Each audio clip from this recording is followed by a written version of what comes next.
তো বলছে হতেই পারে না, সত্যি করে বলতো কে বানিয়েছে। তখন আমাকে এবার দেখো দাদা ফার্স্ট প্রথম দিন বকা দিয়েছে, বলে মিথ্যা কথা একদম আমার সাথে বলবি না, এক চল মারবো এরকম করে বলে, বলে সত্যি করে বল। তখন আমি কাঁদতে কাঁদতে বলছি কি যে রাঙামাসি না আমার কাছে টাকা নিয়ে বানিয়ে দিয়েছে। ব্যাস এই যে বলেছি, ওই দিন কি তুল কালাম অশান্তি সেই রাঙামাসির সাথে। রাঙামাসিরা তো বর নেই, সে বিশাল অশান্তি, হ্যাঁ তুমি এত বড় ক্ষমতা, তুমি টাকা নিচ্ছ এ নিচ্ছ। এবার সেই দাদা বিশাল লেগে গেছে যে ঘরে মানে রেগে মেগে এরকম জিনিসপত্র ফেলিচ্ছে বলে, তোমার এত পয়সার লোভ এই সেই এরকম করে ইয়ে করেছে। তখন বদ্দা আসতে এসে বলছে এই কী হয়েছে, তো টাকা নিয়েছো তো কী হয়েছে, আবার টাকা দিতে বলে, কেন আমি টাকা দেবো, আমি ওকে টাকা দিয়ে গেছি দিয়ে হবো। এই নিয়ে নিয়ে রাঙামাসিকে বলছে তুমি কার অশান্তি লাগছে। এবার এই নিয়ে করতে করতে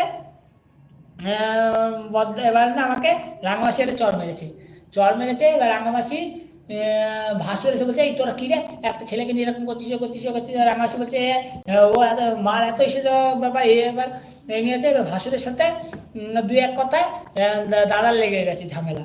এবার সে লেগে গেছে তুল কালাম অশান্তি হয়ে গেছে। তখন সেই রাত্রিবেলা দাদা না রাগে মাথায় বলছে এবার থেকে ঘরে এক পয়সা দেবো না, তোমার সংসার তুমি কী করে চালাবা না চালাবা, তুমি বড় ছেলেকে নিয়ে চালাবা, আমি বুঝে ব্যাপার নেই, আমি ওসব চালাবো না বলে রাঙা মেজদা বেরিয়ে চলে গেছে, মানে বাড়িতে বেরিয়ে গেছে।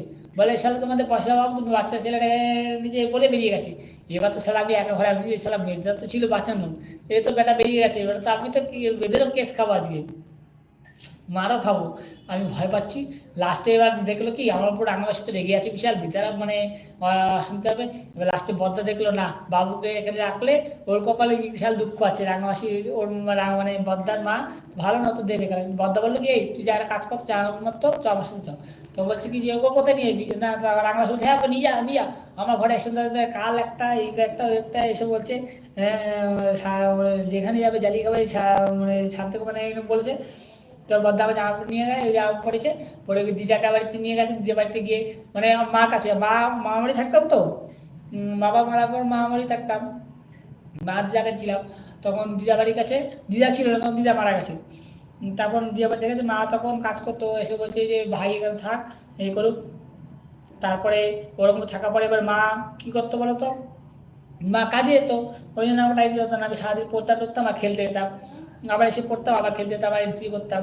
এবার মা দেখলো যে আমি তো বাজে যাবো, তারপর তাই ওইখান থেকে আবার কোথায় যেন দিল ব্যাগের কাজে ঢুকিয়ে দিল, ব্যাগের কাজ করতাম। তারপর ব্যাগের কাজটা করতে করতে ব্যাগটা যেই কাজ শেখা গেলো, তখন পুরো কাজ শিখে নিয়ে গেছি ব্যাগে, তখন পুরো কাজ শিখে নিয়েছি ব্যাগে, তখন 2 বছর কাজ করেছি। তো ব্যাগে পুরো কাজ শিখে নিয়েছি, ব্যাগে শিখে যাওয়ার পরে এবার আমি তখন মানে যেহেতু আমার নন্দনভাবে জানাশোনা হয়ে গেছিলো, তখন ওই কারখানা ছিল অন্য কারখানায় গেলাম। তখন দেখি ব্যাগের কাজটা করছিলাম, তখন মা বললো যে ব্যাগের কাজ করতে হবে না। তখনও না, তখন ওই মামা বাড়িটা ফ্ল্যাট দিদি মানে মাসিরা এসেছিলো ভাগ করতে, যেহেতু আমি আছি তখন দিদা মারা গেছে, আমি আর মা আছি, তো ভাড়া দিয়ে খাচ্ছিলাম আমরা। মা কাজ করতো, মা আবার ভাড়া দিতাম, একটা দুটো তিনটে চারটে ঘর ভাড়া ছিল। এবার দুটো ঘরে ছিল, তখনকার ভাড়া কম ছিল, একটা 1500 টাকা ভাড়া ছিল দুটো ঘর, আর দুটো ঘর ছিল 800 টাকা ভাড়া, তাও ভাড়া দিয়ে আমরা খেতাম। তখন এবার মাসিরা দেখলো যে হ্যাঁ আমি একা ভাগ কর, মানে আমার মা একা থাকবে আমি একা থাকবো আর আমরা ঘর ভাড়া খাবো। তো মাসিরা সব আসলো, মানে রাঙামাসি আসলো আর বড় মাসি এসে বললো হ্যাঁ আমাদের বাড়ি আমাদের টাকা পয়সা লাগবে, বাড়িটা বিক্রি কর এই কর, এই নিয়ে ঝামেলা করছে। রাঙামাসি বলছে হট করে এখন এই নিয়ে ঝামেলা হচ্ছে। তখন বলছে না, তবে মামা থাকলে, মামা মরে গেছিলো, মামা থাকলে বাড়িটা আমার নামে লিখিয়ে দিত। তো এত ভালোবাসতো মামা। তো বলছি না ওই বাড়ি ঘর কী করে বিক্রি করে আমরা যাবো কোথায়, বলে তোরা যাবি কোথায়, আমরা জানি না, দেখে লাভ নেই, আমাদের টাকা পয়সা লাগবে এই লাগবে এই নিয়ে ঝামেলা করছে। তো মা কী করলো, ওই সে করে দিল, ওই কী বলে ওই ফ্ল্যাট লোকদের দিয়ে দেয় না কন্ট্রাক্টারে, যে ফ্ল্যাট বানিয়ে দেবে আর টাকাও দেবে বাড়ি দেবে, তখন ওই করে ওই দিয়ে দিল। এবার ফ্ল্যাটের থেকে ওখান থেকে আমাদের ধরো 10 লাখের মতো সামথিং এরকম কিছু বলেছিল দেবে, একটা ঘর দেবে, নিচে ঘর রান্নাঘর দেবে। তখন আমরা মা লাগিয়ে গেছিলো। এবার 10 লাখ টাকার মধ্যে 7 লাখ টাকা মাসিরা সব ভাগ ভোগ করে নিয়ে নিয়েছে, আমাদের 3 লাখ টাকা দিয়েছিল, বুঝেছো। বলছে না যেহেতু ঘর পাবে সেই জন্য টাকা দিতে হবে না, এই নামে না ঝামেলা হবে। আর মা ছোটো ছিল তখন ঝামেলা আমরা করেছে, তখন ঝামেলাটা আমরা করেছে, তখন সেই মানে সব টাকা নিয়ে নিচ্ছিল, সব টাকাই নিয়ে নিচ্ছিল, মানে আমাদের ঘর টাকা দেয়নি, তারপরে খালি বাড়িটা দিচ্ছিল। কিন্তু আমাদের পাড়ার লোকটা খুব ভালো ছিল, তো মামাবাড়ি পাড়ার লোকটা খুব ভালো ছিল।